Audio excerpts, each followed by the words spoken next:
Hello दोस्तों, कैसे आप सब लोग। मैं आशीष नेकी स्वागत करता हूं आपका फिर अपने YouTube channel let's learn math में। तो आज हमारा लेक्चर नंबर 5 है स्ट्रेट लाइन सरल रेखाएं। तो आप ये जो भी लेक्चर देख रहे हो, आज हम स्टार्ट करेंगे एक्सरसाइज 10.1। अभी तक की हमने पहले की इससे 4 जो लेक्चर में इसका सारा हमने जो एक्सरसाइज 10.1 में जो क्वेश्चन है उन पे लगने वाली थ्योरीज को कवर किया। तो आप उनको सीरीज में देखिएगा, तभी ये आपको एक्सरसाइज बड़े इजीली समझ में आ जाएगी। तो चलिए हम इस एक्सरसाइज में हमारे 9 क्वेश्चन है, सॉरी 11 क्वेश्चन है नए सिलेबस के अकॉर्डिंग। पर जो आपका अगर पुराने सिलेबस के अकॉर्डिंग देखा जाएगा तो आपको 14 क्वेश्चन मिलेंगे। तो मैंने अभी नए सिलेबस के अकॉर्डिंग इसमें 9 क्वेश्चन डिस्कस किए हैं। तो हम उन पे देखते हैं कितने आज हम कर पाते हैं। पहला क्वेश्चन है आपकी बुक का, draw a quadrilateral in the Cartesian plane. आपको एक क्वाड्रिलेटरल यानी हिंदी में चतुर्भुज को आपने ड्रॉ करना है जी Cartesian plane whose vertices are this and find its area, और उसका क्षेत्रफल भी आपको निकालना है। तो सिंपली आप ये 4 आपके क्या है वर्टिसेस हैं, आप इनसे कहाँ पे ये कट कर रहे हैं वहाँ पे आप जस्ट जैसे मैंने एक्स वाई प्लेन पे ये कर दिया, जस्ट उनको ज्वाइन कर दिया, तो आपका ये आपका क्वाड्रिलेटरल आ गया। अब हमने सिंपल इसका एरिया निकालना है, तो इसका एरिया निकालने के लिए मैंने AC एक ड्रॉ कर दिया डायगोनल। अब क्या कर देंगे हम ट्रायंगल ABC का एरिया अलग से निकालेंगे, क्योंकि हमारे पास वर्टिसेस मिल गए 3। ऐसे ही ADC का एरिया निकाल देंगे, जितना आ जाएगा दोनों को ऐड कर देंगे तो पूरे हमारा क्वाड्रिलेटरल ABCD का एरिया हमें मिल जाएगा।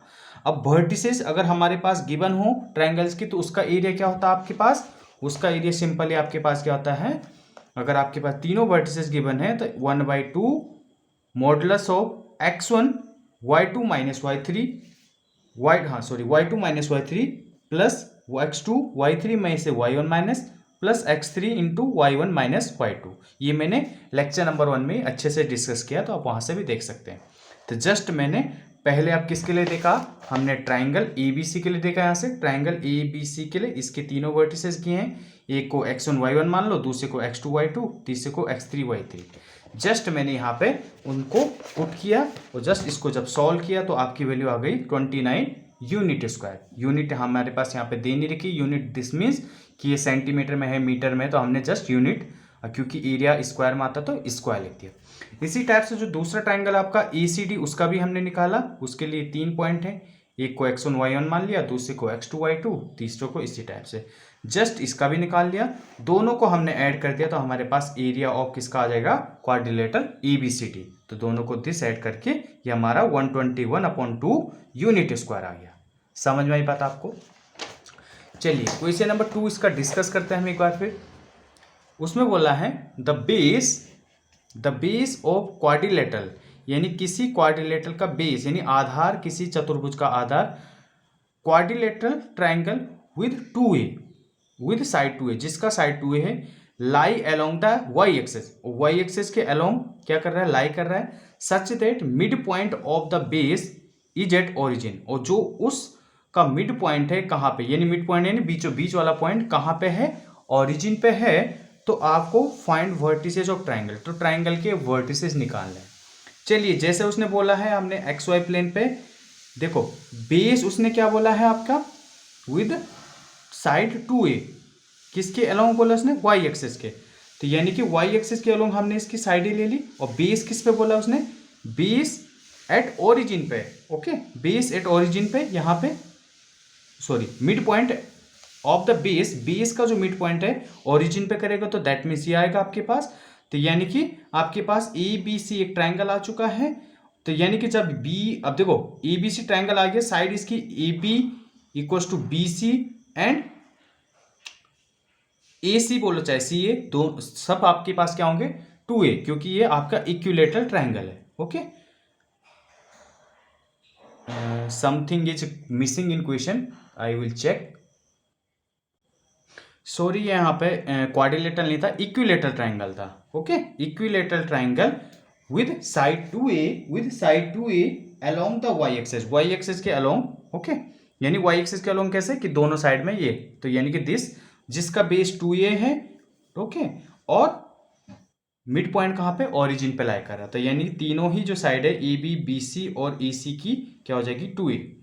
अब एज्यूम मैंने मान लिया base B lie along y axis, base BC along Y axis, ठीक है, अलोंग वाई एक्सिस। अब आप सोचोगे कि अलोंग है ना, कि वाई एक्सिस के इस टाइप से, क्योंकि एक्स एक्सिस के अगर अगर अलोंग बोलता तो इधर बनता, ठीक है। तो that means such that mid point of B C is at origin, that means O B equals to O C equals to A, यानी कि ओ बी और ओ सी क्या हो जाएगा, ए, क्योंकि यहाँ से आता पूरा 2a है, मिड पॉइंट ओरिजिन पे मिड पॉइंट है, तो that means O B equals to O C आपका ए हो जाएगा।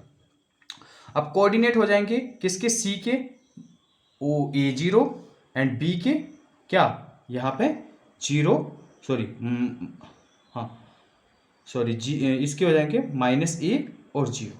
समझ में आई बात आपके, ये गलत लिख दिया मैंने, ये हो जाएगा माइनस ए जीरो, क्योंकि ये एक्स का कोऑर्डिनेट नेगेटिव साइड है तो नेगेटिव साइन आ जाएगा। अब यहाँ देखना ओ ए परपेंडिकुलर हो रहा है बी सी पे, तो यानी कि ट्राइंगल ए ओ सी में आपका पाइथागोरस थ्योरम यूज हो जाएगा। तो यहाँ से पाइथागोरस थ्योरम यूज हो जाएगा, हमारे पास ओ सी पता है, ए सी पता है, आपको ओ ए निकालना है।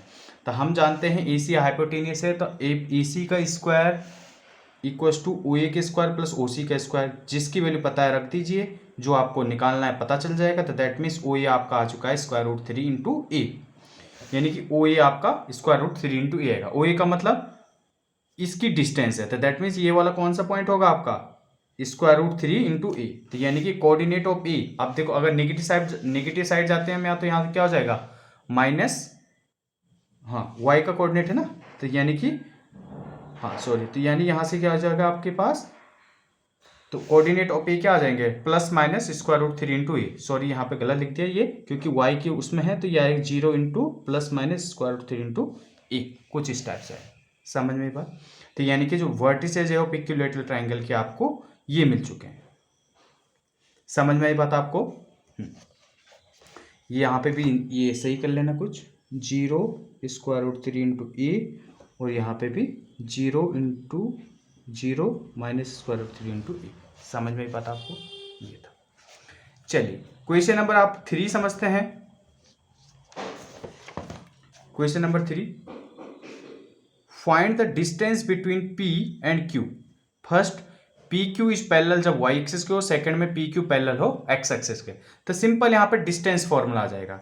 आप देखना given points P and Q, P Q parallel, देखो ये आपका कार्टेशियन प्लेन है, अगर ये पी क्यू है आपका y एक्सिस के पैरेलल हो और दूसरा ये x एक्सिस के, पहले हम x एक्सिस के पैरेलल ही ले लेते हैं, किसमें बोला है y एक्सिस के, तो y एक्सिस के पैरेलल हो, तो यानी कि जो आपका क्या, अब y एक्सिस के पैरेलल होने का मतलब क्या होगा बताओ, y एक्सिस के पैरेलल होने का मतलब x का कोऑर्डिनेट सेम रहेगा, तो दैट मीन्स जो x1 इक्वल्स टू x2 हो जाएगा, तो यानी डिस्टेंस फॉर्मूला सिंपल हमने अप्लाई किया और वहां से हमारे पास दिस वैल्यू आ चुकी है।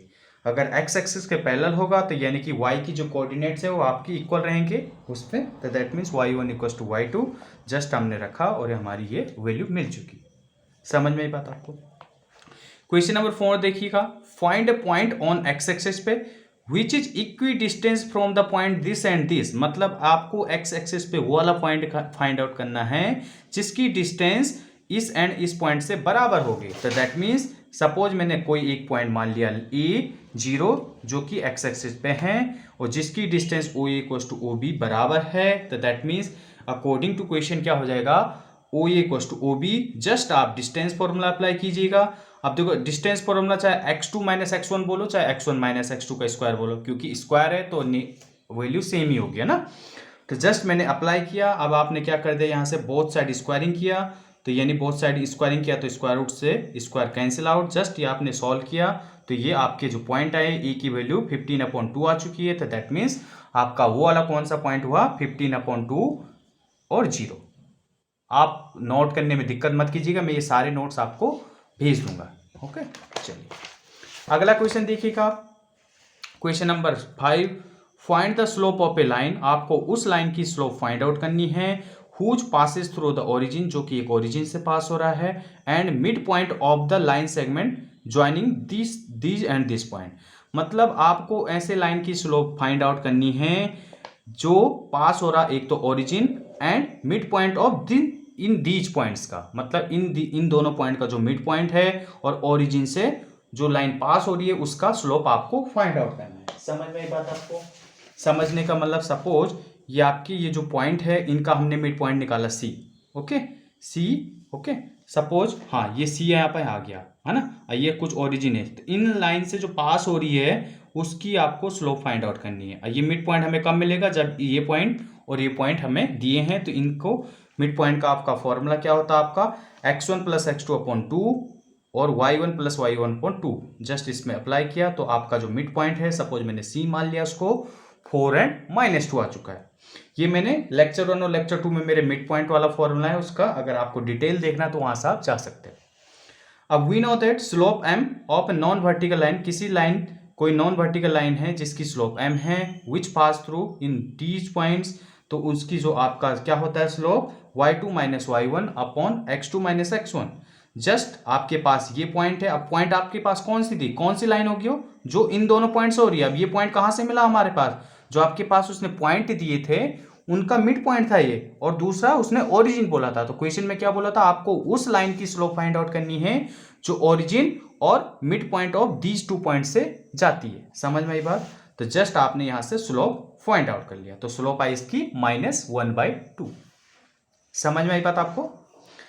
क्वेश्चन आगे समझते हैं, विदाउट यूजिंग पाइथागोरस थ्योरम, बिना पाइथागोरस थ्योरम यूज किए हुए, सो दैट आपको करना है point this and this are vertices of right angle triangle, मतलब ये आपकी समकोण त्रिभुज की क्या है वर्टिसेज हैं, बिना पाइथागोरस से प्रूफ किए हुए। तो चलिए हम इसको भी समझते हैं कैसे करेंगे आप लोग।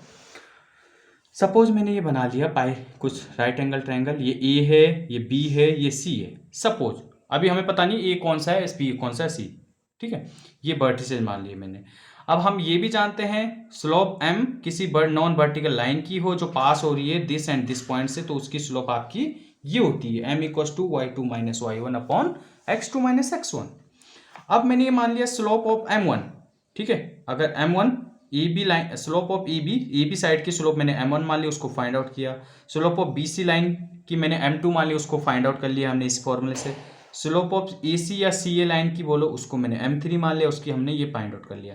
अब आप ये जानते, अब आप क्लियरली देख रहे होंगे, अगर हम m1 एंड m3 को मल्टीप्लाई कर रहे हैं तो इसकी वैल्यू क्या आ रही, -1। अब हमें पता है दो लाइन की स्लोप कब -1 आती है, इसका मतलब वो दोनों लाइन एक दूसरे के साथ क्या है, परपेंडिकुलर। तो दैट मीन्स m1 किसका आपका स्लोप था, ए बी लाइन का, और m3 किसका, सी ए लाइन का था। दैट मीन्स जो आपकी line segment A B and C A है वो एक दूसरे पे क्या है, परपेंडिकुलर है। अब परपेंडिकुलर इसका मतलब 90 डिग्री एंगल बना रहे हैं, 90 डिग्री एंगल बना रहे हैं, दैट मीन्स राइट एंगल।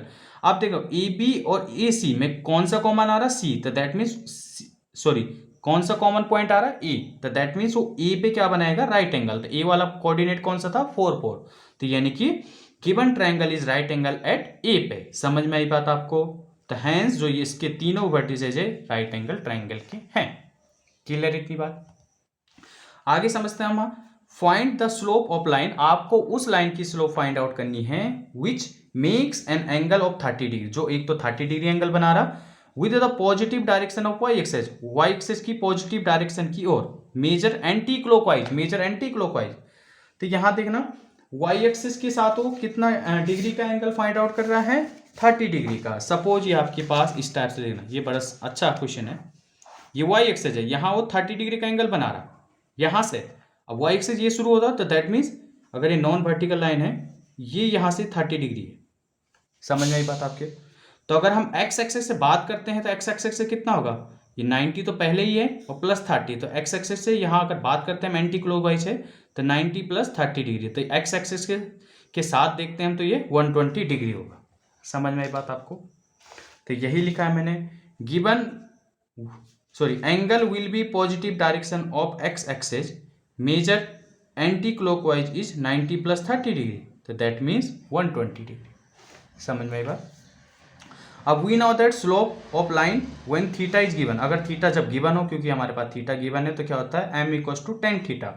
तो थीटा कितना होगा आपके पास, 120 डिग्री, क्योंकि हम उसी के सेंस में यहाँ समझ रहे हैं, है ना। m = tan theta. अब आप बोलोगे हमने एक्स एक्सेस से क्यों लिया, क्योंकि जो हमारा फॉर्मूला है वो यहीं से बनता है आपके पास, tan थीटा जो हम लेते हैं यहीं से ना, ठीक है। तो दैट मीन्स थीटा की वैल्यू जस्ट आपने रखी 120 डिग्री, तो 120 डिग्री अब क्या होता है 180 में से 60 डिग्री। अब 180 यानी कि पाई, तो यानी अब ये सेकंड उसमें आ रहा है कोऑर्डिनेट में, सेकंड में 10 आपका क्या होता है माइनस होता है। अब यहाँ पे बिहेवियर चेंज नहीं होता, तो 10 ये 180 माइनस थीटा 10 थीटा ही होता है, माइनस 10 थीटा, तो 1060 क्या हो जाएगा √3, और माइनस है तो माइनस। समझ में आई बात आपको। क्वेश्चन नंबर 8 समझते हैं। Without using distance formula so that the point this and this vertices of parallelogram. मतलब आपको बिना डिस्टेंस फॉर्मूला यूज किए हुआ आपको ये दिखाना है कि ये जो वर्टिसेज हैं ये आपके पैरेललोग्राम यानी कि समांतर चतुर्भुज के हैं। तो सिंपल आप स्लोप वाली से कंसेप्ट से ही आप करेंगे। तो देखो ये वर्टिसेज है किसी पैरेललोग्राम के, ठीक है, हमने मान लिए। तो स्लोप ऑफ ए भी निकाला, स्लोप ऑफ सी डी निकाला, दोनों इक्वल आए। अब दो लाइन की स्लोप का भी इक्वल आती है, इसका मतलब वो दोनों लाइन पैरेलल होंगे। सेम टे से स्लोप ऑफ बी सी निकाला, स्लोप ऑफ डी ए निकाला, उनकी भी स्लोप इक्वल आ गई। तो यानी slope of B C equal to slope of D A, तो दैट मीन्स बी सी और डी ए पैरेलल आ गए। ए डी पैरेलल हो गया बी सी के, ए भी पैरेलल हो गया सी डी के। तो दैट मीन्स अब यहाँ देखना बोथ पेयर, दोनों pair of opposite sides quadrilateral A B C D are parallel. That means A B C D जो है आपका पैरेललोग्राम है। तो इसका मतलब जो गिवन वर्टिसेज है आर क्या है पैरेललोग्राम। समझ में आई बात आपकी बात। तो यानी कि जो वर्टिसेज हमारे पास है ये पैरेललोग्राम के ही वर्टिसेज है।